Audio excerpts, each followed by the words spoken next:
60% of people in the Middle East are under 25.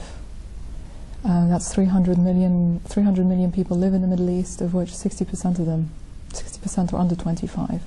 So we have an opportunity and we have a challenge. The opportunity is to make sure that they believe in the future, that they see it as an exciting opportunity, that they feel that they're able to contribute, to get involved, to become economically self-sufficient and build their lives, start families, as most young people anywhere else in the world. The reality on the ground is increasingly going further and further away from that, and it's not just the Palestinians in Gaza. It's increasingly affecting all of us, and for us to see people suffering is, if anything, weakening the voice of the moderates and empowering the voice of the extremists. You've been here all day having meetings with other First Ladies from Arab nations. I know that you can't seem to get away from your phone because you're still working the phone. What do you hope to get out of these meetings today? What are your hopes for this? The Israeli barbaric assault on innocent civilians, innocent Palestinian civilians, has been horrific. The numbers continuously and consistently increase from, it's not even day by day, it's hour by hour.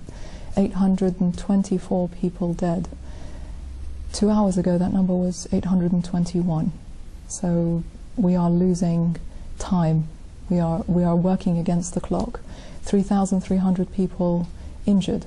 But more than that, 22,000 people have been displaced from their homes, internally displaced from a prison.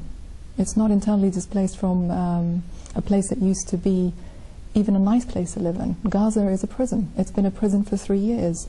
The embargo that has affected people's lives has almost devastated the Palestinian community.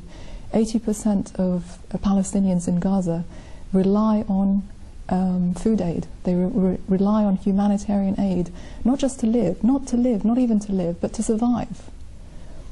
1 million people in Gaza, Palestinian people, are without electricity. 800,000 don't have access to clean water. 800,000 people. This is the 21st century. Where in the world could this happen? Unfortunately, it is happening.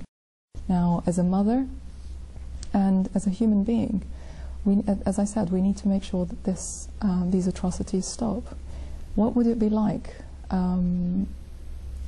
Just imagine your children living in Gaza. How could that reality be?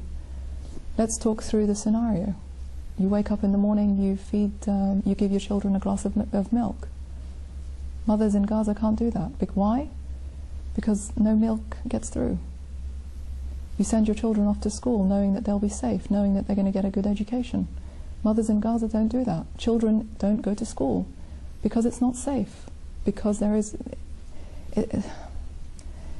It's just beyond belief, to be honest. You cook a meal. Mothers in Gaza can't cook. Why can't they cook? Because they don't have access to fuel. They don't even have access to the basic foodstuffs that are required to get a meal together. So children don't eat. Mothers, think about when you put your children to bed at night. This is something I think about on a daily basis. You put your children to bed at night and you expect to see them in the morning. That's a luxury that people in Gaza just do not have. So what would it be like for you living under those circumstances? That is something that we just cannot accept. We just cannot sit by and wait for it to stop. Are you sad? Are you frustrated? Are you angry? I mean,